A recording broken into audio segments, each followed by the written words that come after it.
बिस्मिल्लाहिर्रहमानिर्रहीम। अस्सलामुअलैकुम। Welcome to Sheri novels arc. कहानी शुरू करने से पहले चैनल को सब्सक्राइब कर लें और बेल बटन दबाकर नई कहानियों का नोटिफिकेशन हासिल करें। शुक्रिया। ड्रेसिंग टेबल का शीशा अपनी जगह पर जूं का त्यों मौजूद था। हिजाब तहरीम के करीब आई। क्या बात है, इस कदर घबराई हुई क्यों हो? कमरे से किसी शीशे की चीज़ के टूटने की आवाज़ आई थी। क्या टूटा है? हिजाब ने तहम्मुल से कहा। कमरे में तो कुछ भी नहीं टूटा। हिजाब ने उसे बाजू से पकड़कर बेड पर बिठा लिया। तहरीम हैरान नज़रों से चारों तरफ देख रही थी। तुम ऊंची ऊंची आवाज़ में कुछ बोल रही थी। क्या क्या तुम्हें नहीं पता कि तुम क्या बोल रही थी? मैं तो आईने के सामने खामोशी से खड़ी कुछ सोच रही थी। क्या सोच रही थी? अपने ख्वाब में नजर आने वाले उसी नौजवान के बारे में सोच रही थी जिसका तस्वुर परछाई की तरह मेरे साथ रहता है। हिजाब की बात सुन के तहरीम खौफजदा हो गई। उसने हिजाब से कोई और सवाल पूछना मुनासिब न समझा, बल्कि उसका अपना जहन कई सवालों में उलझ गया। वो हिजाब से बस इतना ही कह पाई, अम्मा ने कहा था ना तुम इस तरह अपने कमरे में अकेली ना बैठा करो, मेरे और सानिया के कमरे में ही रहा करो। हिजाब ने अपनी किताबें उठाई और तहरीम के साथ चली गई। सानिया सो गई। हिजाब की भी किताब पढ़ते पढ़ते आंख लग गई। तहरीम अपनी कमीज पर कढ़ाई करती रही। कुछ देर बाद उसे सबाहत ने बुलाया। उसने अपनी फ्रेम में लगी कमीज शापर में डाली। तहरीम सबाहत के पास गई तो सबाहत जल्दी जल्दी में टी शर्ट निकाल रही थी। अम्मा, तहरीम सबाहत को कुछ बताना चाहती थी, लेकिन सबाहत तेजी से बोली, अंदर ड्राइंग रूम में बेगम बख्तावर बैठी हैं। तुम ऐसा करो कि ये बर्तन सलीके से टी ट्रॉली में जोड़ दो और फ्रिज से कबाब निकाल कर फ्राई कर लो। सामने डब्बे में पिज्जा और बिस्किट पड़े हैं, वो भी प्लेट्स में सजा दो। मैं अंदर जा रही हूँ, तुम चाय ले आना। सबाहत किचन से बाहर निकलते निकलते एक बार फिर पलटी। हिजाब और सानिया कहाँ हैं? वो दोनों सो गई हैं। तहरीम ने मुंह बसोड़ते हुए एक बार किचन में फैले बर्तनों पर नजर डाली। कुछ देर बाद हिजाब को जगा देना, मैंने उसे बेगम बख्तावर से मिलवाना है, ये कहकर सबाहत ड्राइंग रूम में चली गई। मुझे आपका घर देखना है, बेगम बख्तावर ने सोफा छोड़ते हुए कहा। उसके साथ कोई 21-22 के लगभग उम्र की लड़की भी थी। वो दोनों सबाहत के साथ उनके घर का गश्त करने लगी। बख्तावर बेगम ने अपने पर्स में से खाकी रंग का रुमाल निकाला। उसने रुमाल में से एक मट्टी का टुकड़ा अपनी मुट्ठी में ले लिया और होंठों की तेज जुम्बिश के साथ कुछ पढ़ती हुई धीरे धीरे कदम उठाने लगी। सबाहत कुछ बात करने लगी तो बेगम बख्तावर के साथ चलने वाली लड़की फातिमा ने उसे खामोश रहने को कहा। इस वक्त मैडम को आपकी आवाज नहीं सुनाई देगी। वो इस हवा में मौजूद अजीबुल खल्कत मखलूक की आवाजें सुनने की कोशिश कर रही हैं। वो अपने हाथ में मट्टी को अपनी उंगली से जरा जरा तोड़ रही थी। वो सबाहत से रास्ता नहीं पूछ रही थी। उसके कदम किसी आवाज की समत का तयन करते हुए बढ़ रहे थे। किसी सरोश के पीछे पीछे हिजाब उस कमरे में जा पहुंची जहां हिजाब और सानिया सोई हुई थी। बेगम बख्तावर हिजाब के करीब खड़ी हो गई। यही हिजाब है जी, यही मेरी बड़ी बेटी हिजाब है, और दूसरी जो उसके साथ सो रही है मेरी छोटी बेटी सानिया है। माशाल्लाह, बहुत प्यारी है हिजाब। इसकी खूबसूरती ही इसके लिए मसला बन गई है। बेगम बख्तावर ने गहरी नजर से हिजाब की तरफ देखा। इसको जगा दो, बेगम बख्तावर ने सबाहत से कहा। सबाहत ने हिजाब को जगाने की बहुत कोशिश की, लेकिन वो नहीं जागी। सानिया घबरा कर उठ बैठी। वो भी हिजाब को जगाने लगी, लेकिन हिजाब इस कदर गहरी नींद में थी कि उस पर किसी की आवाज का असर नहीं हो रहा था। बेगम बख्तावर ने अपने हाथ में थामी हुई मट्टी से एक चुटकी हिजाब की पेशानी से रगड़ी। हिजाब ने एक ही साथ में आंखें खोल ली। उसकी आंखें नीमगनूदगी की हालत में सुर्ख हो रही थी। वो बेगम बख्तावर की तरफ अजनबी सी नजरों से देखती हुई उठ बैठी। हिजाब का कमरा कौन सा है? बेगम बख्तावर ने सबाहत से पूछा। सबाहत उन्हें हिजाब के कमरे में ले गई। बेगम बख्तावर ने कमरे के चारों तरफ नजर दौड़ाई। आपको किस तरह की आवाजें सुनाई दे रही थीं? जिस तरह कोई ड्रेसिंग टेबल के दराज जोर जोर से बंद करता और खोलता हो। बेगम बख्तावर ड्रेसिंग टेबल के करीब बैठ गईं और ड्रेसिंग टेबल के दरारों में कुछ ढूंढने लगी। उन्हें दराज से हिजाब की नीलम की अंगूठी मिली। उसने वो अंगूठी सबाहत को दिखाई। मैं ये अंगूठी ले जाना चाहती हूँ, मुझे इसकी मदद से कुछ देखना है, बाद में वापस कर दूंगी। बेगम बख्तावर ने सारे घर का जायजा लेने के बाद जामन का दरख्त भी देखा, जिसके बारे में लोगों ने पुरस्रार किस्म की बातें फैला रखी थी। सबाहत तजस्सुस भरे अंदाज में बार बार बेगम बख्तावर की तरफ देखती रही, लेकिन बेगम बख्तावर ने कोई बात नहीं की। जब उन्होंने जाने की इजाजत मांगी तो बस इतना कहा, बात इतनी छोटी नहीं है जितनी हम समझ रहे थे, कल मैं आपसे फोन पर तफसीलन बात करूंगी। ये कहकर वो अपनी गाड़ी में बैठ गई। बेगम बख्तावर की बातों ने सबाहत को रात भर सोने ना दिया। अजीब अजीब वसवसे उसका दिल दहलाते रहे। रात खाने पर सबाहत को खिलाफे तवक्को खामोश देखकर एहसानुल हक ने पूछा, भाई क्या बातें हुई बेगम बख्तावर से? सबाहत खाली प्लेट में चम्मच हिलाने लगी। कोई बात नहीं हो सकी, यही तो परेशानी है। बेगम ख्याल रखना, वो अजीब पुरस्रार किस्म की शख्सियत है। लोगों ने उनकी जात से खौफनाक किस्म की बातें मंसूब कर रखी हैं। कहते हैं कि लोगों के गंभीर मसाइल हल करने के लिए वो जिन्नात का इस्तेमाल करती हैं। जिन्नात? सानिया कांपती हुई आवाज में बोली। हाँ, जिन्नात, जिन्हें खास इल्म के जरिए उन्होंने अपना गुलाम बना रखा है। रूहानियत की बुलंदी तक पहुँचने में उसका पूरा खानदान खत्म हो गया। एक आमला के रूप में उन्हें तन्हाई का तोहफा मिला है। एहसानुल हक ने पानी के जग की तरफ हाथ बढ़ाया तो सबाहत उनकी तरफ हैरान नजरों से देख रही थी। जिस वक्त मैंने बेगम बख्तावर का जिक्र किया था तो आपने लाइल्मी का इजहार किया था, जबकि आप उसके बारे में इतना कुछ जानते हैं। बेगम, हर बात का एक वक्त होता है। जिस वक्त तुमने बेगम बख्तावर की बात की उस वक्त ये सब बताने का वक्त नहीं था। मुझे बख्तावर बीबी की शख्सियत पर कोई शक नहीं है। वो पहुंची हुई आमला है। मुझे अपने घर में ऐसा कुछ नजर नहीं आता कि तुम्हें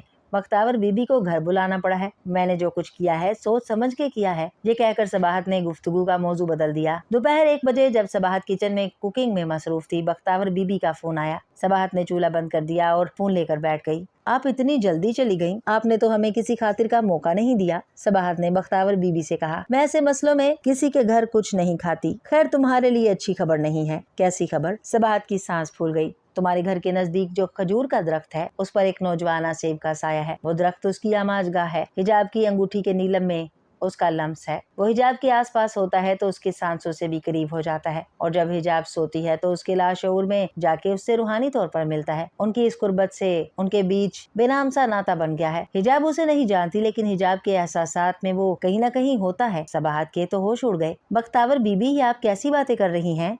अगर ऐसा है तो वो मेरी बेटी से क्या चाहता है, उसका क्या मकसद है, ये तो मैं नहीं जानती, लेकिन जहाँ तक मेरे ज्ञान का ताल्लुक है वो आसेब हिजाब के हुस्न का असीर हो गया है। बख्तावर बीबी की बात सुनकर सबाहत फूट फूट कर रोने लगी। बख्तावर बीबी ने उसे हौसला दिया। आपको परेशान होने की जरूरत नहीं है, मैं सब संभाल लूंगी। बस मुझे ये पता लगाना है कि वो आसेब जिन्नात के किस ग्रोह से ताल्लुक रखता है, वो किस कदर ताकतवर है। ये सब जानने के बाद ही मैं कुछ करूंगी। आप एक बात का ध्यान रखना, हिजाब को इन बातों का इल्म ना हो। ये कहकर बख्तावर बीबी ने फोन बंद कर दिया। सबाहत अपना पसीने से भरा चेहरा साफ करते हुए किचन में चली गई। उसे अजीब सी घबराहट हो रही थी, जैसे किसी ने उसका दिल भींच के रख दिया हो। उसने किचन का काम बमुश्किल खत्म किया। दोपहर को खाने के बाद जब सानिया, हिजाब और तहरीम अपने कमरों में चली गई तो सबाहत ने एहसानुल हक से बख्तावर बीबी से होने वाली गुफ्तगू का तज़किरा किया। एहसानुल हक तब कर सबाहत पर बरस पड़े। मैंने तुम्हें इसलिए मना किया था कि इन आमलों के चक्कर में मत पड़ो। बेशक बख्तावर बीबी की काबिलियत का एतराफ है मुझे, लेकिन ये लोगों को इस तरह के चक्करों में डालकर ख्वामखा परेशान करते हैं। मैं मानता हूँ कि इस तरह के केस होते हैं, लोग तंग आकर आमलों के पास जाते हैं, लेकिन हमें तो कोई तंग नहीं करता।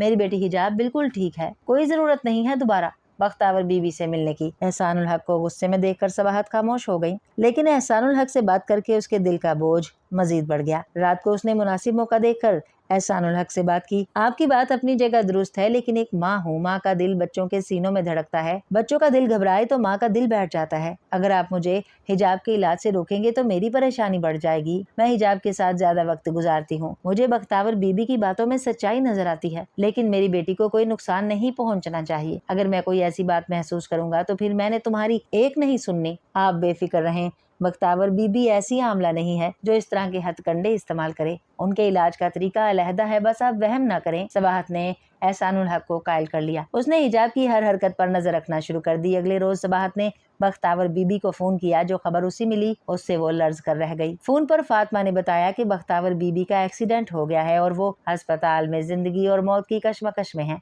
खबर सुनते ही सबाहत अस्पताल पहुंची तो बख्तावर बीबी अपने आखिरी सफर पर रवाना हो चुकी थी। इस हादसे के बाद सबाहत टूट के रह गई, मगर एहसानुल हक की बातों से उसे ढारस मिली। हम खुदा की मर्जी के आगे क्या कह सकते हैं। बख्तावर बीबी क्या, सालों के मंसूबे बनाने वाले लोग एक साथ में लुकमा अजल हो जाते हैं। बख्तावर बीबी के नसीब में बस इतना ही वक्त था। रही बात हमारी हिजाब की तो तुम सुन लो। मैं कल भी इस हक में नहीं था कि हिजाब का इलाज करवाया जाए, और आइंदा भी तुमने इस मामले को लेकर किसी पीर या साईं के पास नहीं जाना। हमारी हिजाब पर कोई साया नहीं है। अगर तुम्हें वहम है तो मैं खुद फजर की नमाज के बाद कुरान पाक की सूरह बकरा पढ़कर पानी पर दम करके वो पानी घर के कोनों में छिड़क दिया करूंगा। बख्तावर बीबी की वफात के बाद सबाहत के घर में होने वाले पुरस्रार वाकयात एकदम से खत्म हो गए। हिजाब को वो डरावना ख्वाब भी आना बंद हो गया, और वो खूबसूरत कबूतर जिसे हिजाब रोजाना दाना डालती थी जैसे उससे रूठ गया, वो कभी भी नहीं आया। सबाहत भी खुश और मुतमईन रहने लगी। अब उसका सारा ध्यान इस तरफ था कि नया घर कैसे डेकोरेट करना है। नए घर में शिफ्ट होने में अब 10-15 दिन रह गए थे। उन 10 दिनों में हिजाब, सानिया और तहरीम ने मिलकर सबाहत के साथ नए घर के लिए बहुत सारी शॉपिंग की। एहसानुल हक की भी खुशी का ठिकाना न था। उसके अपने घर का ख्वाब जो वो कितने सालों से देख रहा था पूरा होने जा रहा था। शिफ्ट होने से 2 दिन पहले एहसानुल हक ने पूरे घर में नित नए डिजाइन के पर्दे लगवाए। दूसरी भी कई चीजों में उसने जरूरत के हिसाब से तब्दीलियां की। उस रोज एहसानुल हक के जिस्म का रुआं रुआं खुशी में चूर था। आंखों में जिंदा दिली के सितारे जगमगा रहे थे। आज वो अपनी फैमिली के साथ नए घर में शिफ्ट हो रहे थे। घर में फर्नीचर की सेटिंग उसने 1 रोज पहले ही करा दी थी। सबाहत एहसानुल हक के पास आई तो वो फूलों से भरी क्यारी के करीब खड़े थे। सबाहत ने उसके शाने पर थपकी दी। आप किन ख्यालों में गुम हैं? एहसानुल हक ने मुस्कुराते हुए सबाहत की तरफ देखा। आज मैं बहुत खुश हूँ। लगता है वक्त 10 साल पीछे चला गया है। अपने अरमान पूरे होने के बाद मन में जिंदगी जाग उठी है। इसी दौरान में सानिया, हिजाब और तहरीम दौड़ती हुई बाप के बाजुओं से लिपट गई। अब्बू, हमारा घर बहुत खूबसूरत है। एहसानुल हक ने अपनी बेटियों को अपने बाजुओं के हाले में ले लिया। ये घर हमेशा मोहब्बत की चांदनी से रोशन रहेगा। फिर एहसानुल हक ने आसमान की तरफ देखा। ऐ मेरे रब, इस घर की खुशियों को हमेशा कायम रखना। मेरी बेटियों के चेहरों की मुस्कुराहट मेरे जीवन का सुकून है। मेरी बेटियां हमेशा यूं ही मुस्कुराती रहें। नया घर पुराने घर की निस्बत काफी बड़ा था। जदीद तामीराती अंदाज की कीमती अशिया नहीं थी। ये घर पुराने अंदाज का बना हुआ था, लेकिन इंतहाई खूबसूरत, कुशादा और हवादार था। घर में 5 कमरे थे, जिनमें एक मेहमान खाना था। घर का सबसे खूबसूरत हिस्सा तरह तरह के पौधों से भरा लॉन था, जो गिराज के साथ ही था। मेहमान खाना उस लॉन के साथ ही था। हिजाब को पौधों का सबसे ज्यादा शौक था। उसने एहसानुल हक से कहकर पौधों के ऊपर सब्ज कपड़े की छत सी बनवा दी। तीनों बहनों को अलग अलग कमरे मिल गए। गुरूब आफ्ताब का वक्त था। हर सू सूरज की सुर्खी माइल धीमी धीमी रोशनी फैली हुई थी। हिजाब लॉन में रिसाला लिए बैठी थी। मगरिब की अजान की आवाज उसके कानों से टकराई तो उसने जल्दी से दुपट्टा सर पर ले लिया। हिजाब, कहाँ हो बेटा? सबाहत उसे ढूंढती हुई लॉन में आ गई। हिजाब ने मुस्कुराते हुए माँ की तरफ देखा। सबाहत घास पर उसके पास बैठ गई। इस तरह अकेली मत बैठा करो, वक्त भी देखो कैसा है। हिजाब ने एक लंबी सांस खींची। अम्मी, सारे वक्त खुदा के होते हैं, कुछ नहीं होता। बेटा, कभी कभी बड़ों की बात मान लेते हैं।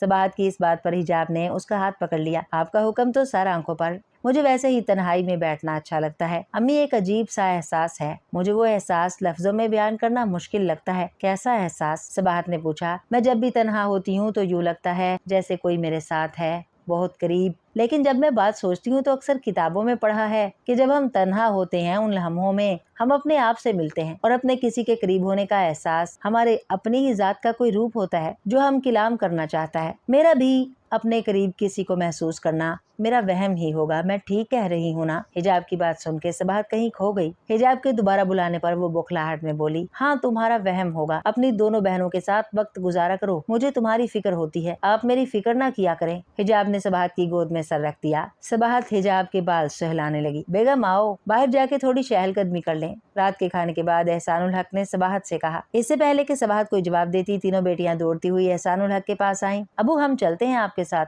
वॉक के लिए। किचन से सबाहत ने कहा। आप लोग बाहर जाएं, मैं किचन की चीजें समेट के आती हूँ। एहसानुल हक अपनी बेटियों के साथ बाहर चहलकदमी के लिए चले गए। खुनकी भरी हल्की हल्की हवा चल रही थी। सड़क पर दूर दूर तक उन चारों के अलावा और कोई न था। इर्द गिर्द की कोठियों के मुकीम कम ही बाहर निकलते थे। अब्बू, हम इस नए घर की खुशी में अजीजों कारब को पार्टी देते हैं, बहुत मजा आएगा। सानिया ने झट से अपने दिल की बात कह दी। हिजाब उसे घूरती ही रह गई। एहसानुल हक ने मुस्कुराते हुए सानिया के कंधे पर थपकी दी। क्यों नहीं, हम नए घर की खुशी में अच्छा सा फंक्शन करेंगे। सब रिश्तेदारों को बुलाएंगे, मगर थोड़ा सा काम जो मैं करवाना चाहता हूँ वो करवा लूँ। चंद लाइट्स तब्दील करवानी है और दरवाजों का रंग भी तब्दील कराना चाहता हूँ। उसके बाद इंशाल्लाह फंक्शन करेंगे। तुम तीनों अभी से कपड़े सिलवाना शुरू कर दो। कौन से कपड़ों की बात हो रही है? सबाहत तेज तेज कदम उठाती हुई उनके हम कदम हो गई। भाई, हम नए घर की खुशी में फंक्शन करने के बारे में सोच रहे हैं, एहसानुल हक ने कहा तो सबाहत ने हवा में हाथ लहरा दिया। कोई जरूरत नहीं है इस फजूल खर्ची की, बस कुरान पाक का खत्म दिलवाएंगे, खाना मैं घर में पकाऊंगी। तहरीम मुंह बसोर के बोली।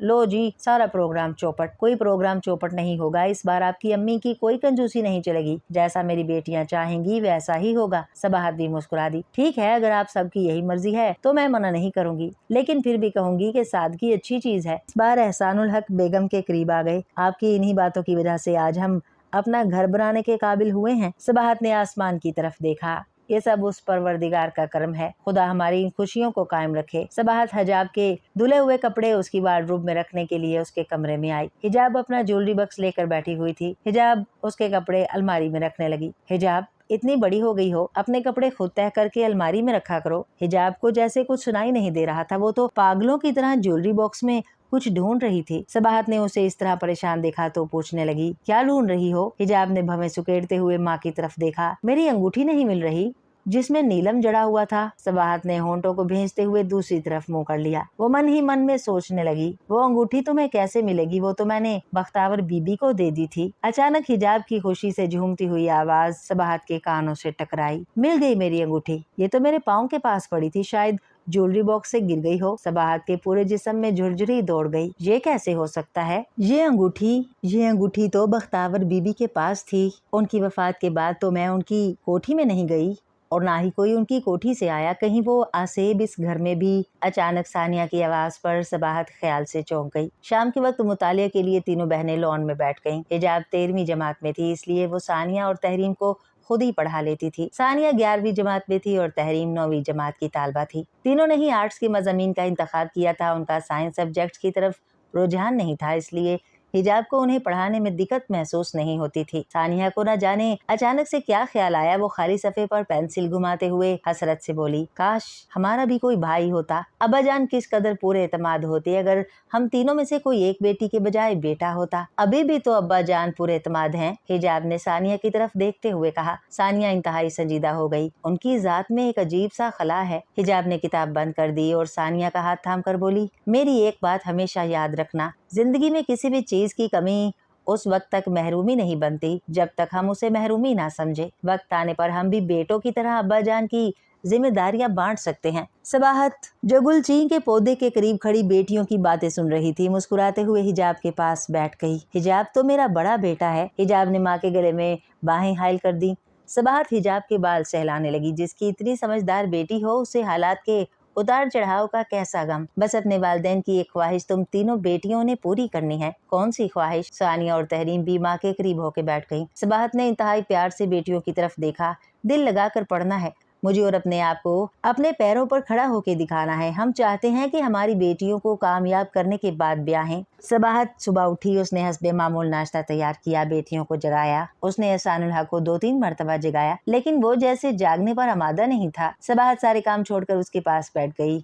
आपकी तबीयत ठीक है? एहसानुल हक ने सबाहत की तरफ करवट ले ली। सीने पर बोझ सा है, आप आराम करें, मैं मुलाजिम से फोन पर कह देती हूँ कि वो दुकान खोल ले। सबाहत उठने लगी तो एहसानुल हक ने उसका हाथ पकड़ लिया। क्या कर रही हो बेगम? ये तो मामूली सा मसला है, रात के खाने के बाद वॉक किए बगैर सो गया, इसलिए ऐसा महसूस हो रहा है। मैं दुकान पर जाऊंगा, तुम ऐसा करो कि चाय के साथ बिस्किट ले आओ, मैं फ्रेश हो जाता हूँ। सबाहत ने खफगी से मुंह फेर लिया। पहले कब मेरी बात मानी है जो अब मानेंगे? बेगम आपका हुक्म सर आंखों पर, लेकिन ये कारोबारी मामले आप कुछ नहीं समझ सकती। वैसे भी तबीयत खराब हुई तो दुकान बंद करके घर चले आएंगे। एहसानुल हक ने बेगम को मना ही लिया। एहसानुल हक की दुकान पर जाने के बाद सबाहत घर के कामकाज में मसरूफ हो गई। बेटियों के आने से पहले उसने दोपहर का खाना तैयार कर दिया। एहसानुल हक भी दोपहर का खाना घर खाता था। बेटियां आई तो फ्रेश होके माँ के साथ किचन में मदद करने लगी। सबाहत ने दुकान पर फोन किया, लेकिन किसी ने भी फोन नहीं उठाया। तहरीम सबाहत के पास आई। अम्मा, अब्बा जान कब आएंगे? मुझे तो बहुत भूख लगी है। बस मेरी बेटी आने ही वाले हैं, फिर इकट्ठे खाना खाएंगे। दुकान पर फोन कोई नहीं उठा रहा, सबाहत ने कहा। तहरीम माँ के पास बैठ गई।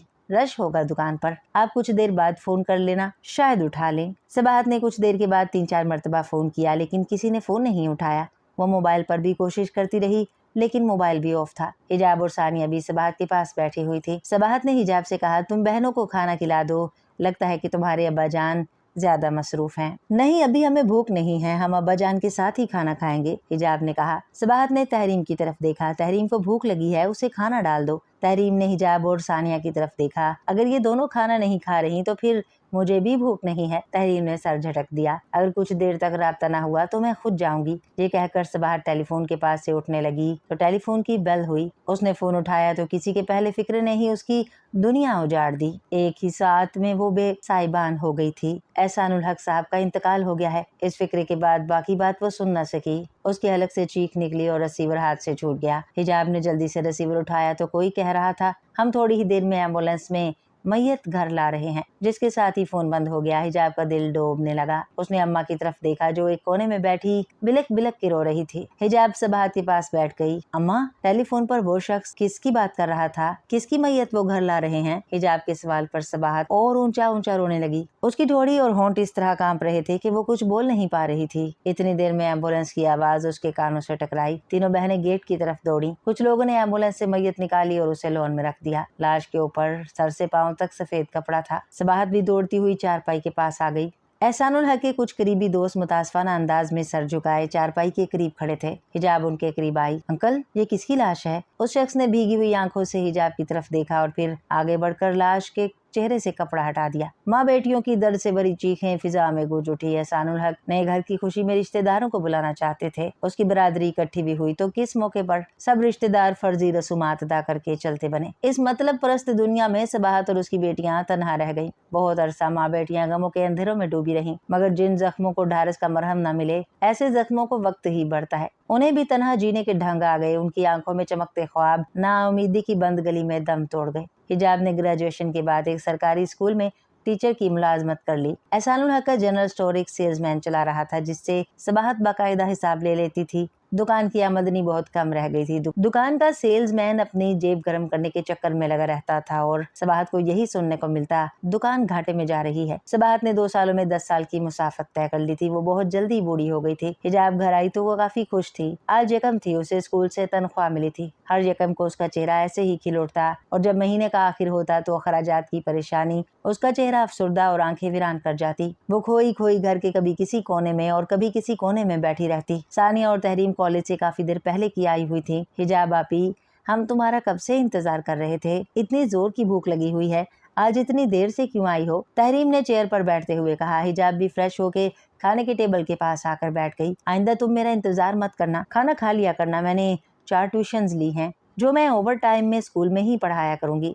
फिर उसने सबाहत की तरफ देखा जो बेटियों को खाना सर्व कर रही थी। अम्मा, कल से मैं लंच साथ ले जाया करूंगी। तहरीम ने बेदिली से लुकमा मुंह में डाला। हाँ, ले जाया करना। ये दाल का सूप स्कूल वालों को भी पता चल जाएगा कि हम घर में क्या खाते हैं।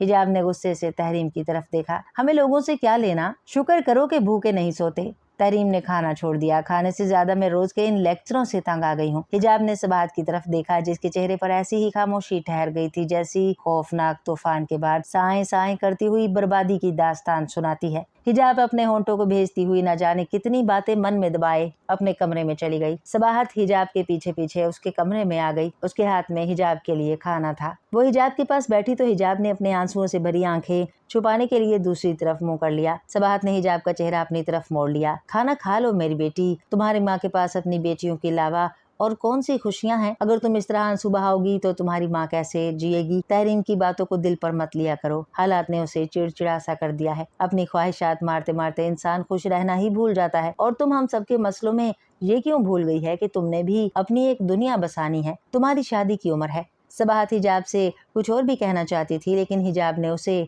कुछ और कहने का मौका ही नहीं दिया। अम्मा, आप मेरी शादी के मुतालिक ना सोचें। जब तक तहरीम और सानिया की तालीम मुकम्मल नहीं हो जाती मैं अपने बारे में नहीं सोच सकती। मेरी दुनिया तो मेरे ये रिश्ते हैं, मुझे ये रिश्ते छोड़कर नई दुनिया नहीं बसानी। ये कहकर हिजाब अपने आंसू पोंछती हुई उठ बैठी। सबाहत ने हिजाब के बुझे हुए चेहरे की तरफ देखा कि जो कुछ तुम कह रही हो इतना सहल नहीं। सानिया कमरे में दाखिल हुई। उसके हाथ में लेटर था। वो लेटर सबाहत की तरफ बढ़ाते हुए बोली, ये लेटर है आपके नाम। सबाहत ने सानिया के हाथ से लेटर लिया।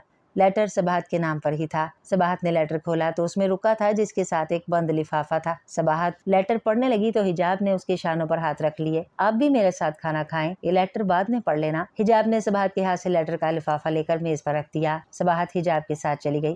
खाने के बाद जब सब अपने अपने कमरों में आराम करने चले गए तो सबाहत ने वो लेटर पढ़ने के लिए उठाया। इस वक्त वो कमरे में अकेली थी। लेटर दीनू बाबा का था जो बीबी बख्तावर का पुराना वफादार मुलाजिम था। सबाहत ने खत पढ़ना शुरू किया। सबाहत बेटी, मेरी बेटी बीबी बख्तावर के कपड़ों की अलमारी की सेटिंग कर रही थी तो उसे ये लिफाफा मिला जो आपके नाम था। गालबन बीबी बख्तावर ये लिफाफा आप तक पहुंचाना चाहती थी लेकिन जिंदगी ने उन्हें वक्त नहीं दिया, इसलिए उनका ये काम मैं कर रहा हूँ। सबाहत ने लिफाफा खोला तो उसकी सारी तवज्जो उस लेटर की तरफ हो गई। वो लेटर पढ़ने लगी तो हिजाब और उसकी दोनों बहनें सबाहत को खाने के लिए ले गई। सबाहत खाने के दौरान उस लिफाफे के बारे में सोचती रही। उसने जल्दी जल्दी खाना खाया और वो लिफाफा पढ़ने के लिए हिजाब के कमरे में चली गई। उसने लिफाफा उठाया और हिजाब के कमरे की खिड़की के करीब खड़ी हो गई। उसने लिफाफा खोला तो उसमें 4 सतरें लिखी हुई थी। सबाहत, मैंने बहुत कोशिश की कि मैं उस इफरियत से हिजाब को हमेशा हमेशा के लिए छुटकारा दिला दूं, लेकिन वो आसेब जिस ग्रोह से ताल्लुक रखता है उसकी ताकत के आगे मेरे बड़े से बड़ा अलूम भी महदूद हो जाता है। लेकिन अपनी जादुई करामात से मैंने इस आसेब को 2 साल के लिए कैद कर दिया है। अगर जिंदगी रही तो 2 साल के बाद फिर इस मसले का हल निकालूंगी, लेकिन जिंदगी का क्या भरोसा।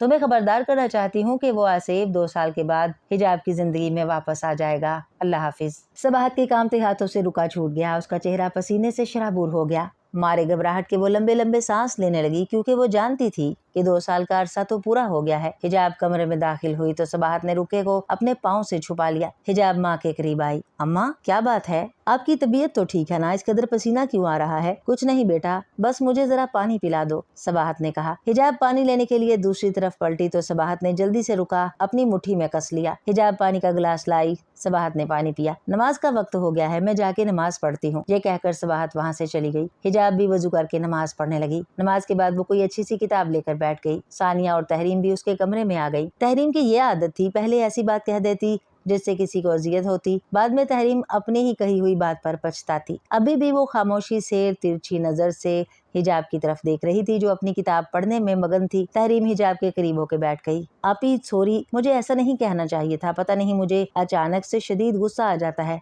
कब तक हम ये मुफलिसी की जिंदगी गुजारेंगे? हिजाब ने किताब बंद कर दी और तहरीम की आंखों में झांका, जिसमें बेपनाह सवाल थे। शायद हमने अच्छे वक्तों में अपने परवरदिगार का कम शुक्र अदा किया होगा, लेकिन इंसान तो वो है जो हर हालात में हौसले से काम ले। तुम इस पर मुतमईन नहीं हो कि हमारे पास इतना है कि हमें किसी के आगे हाथ नहीं फैलाने पड़ते अपनी जात के एतमाद के लिए? ये बात काफी नहीं? तहरीम हिजाब से लिपट गई। कोशिश करूंगी आइंदा आपको इस तरह खफा ना करूं। फिर उसने हिजाब के हाथों में थामी हुई किताब देखी। ये तसव्वुफ वाली किताबें आप कब से पढ़ने लगी? ये किताब छोड़ो, चलो उठ के नमाज पढ़ो। हिजाब ने उसके कंधे पर हल्की सी थपकी दी।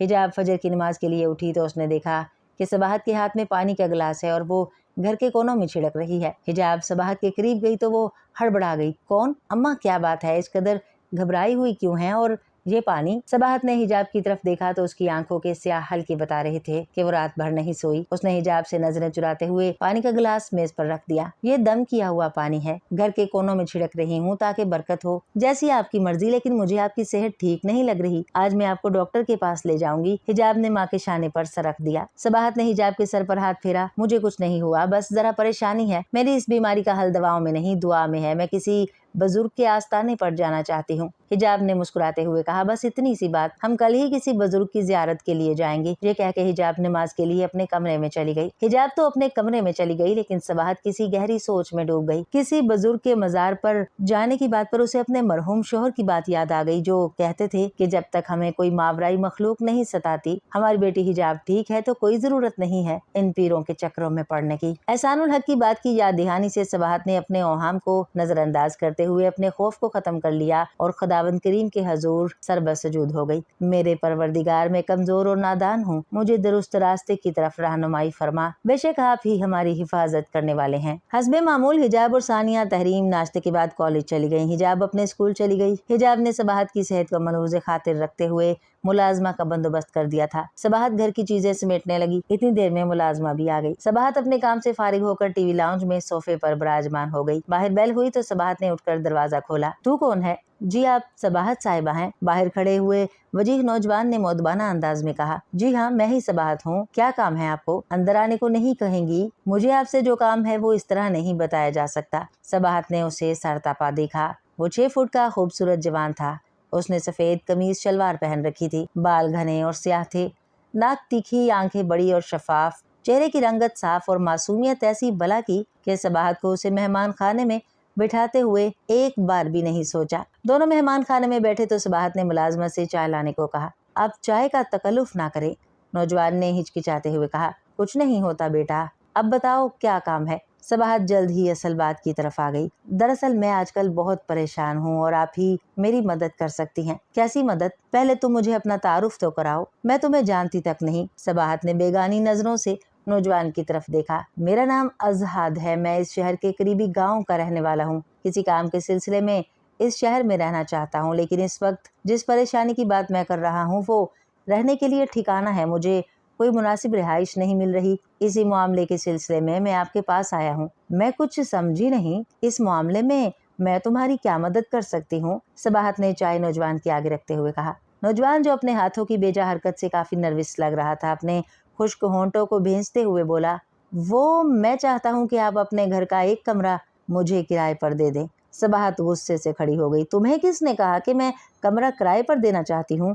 आंटी, मैं परेशान और ज़रूरतमंद हूँ, इसीलिए आपके पास आया हूँ। मैं आपको 4,000 रुपये माहाना दूंगा। सिर्फ चंद माह की बात है, जो ही मेरा काम खत्म होगा मैं चला जाऊंगा। अजहाद ने इल्तिजा भरे लहजे में कहा। सबाहत ने एक बार फिर उस पर गहरी नजर डाली। तुम किसी होटल में भी तो ठहर सकते हो। आंटी, मुझे होटल में रहना पसंद नहीं।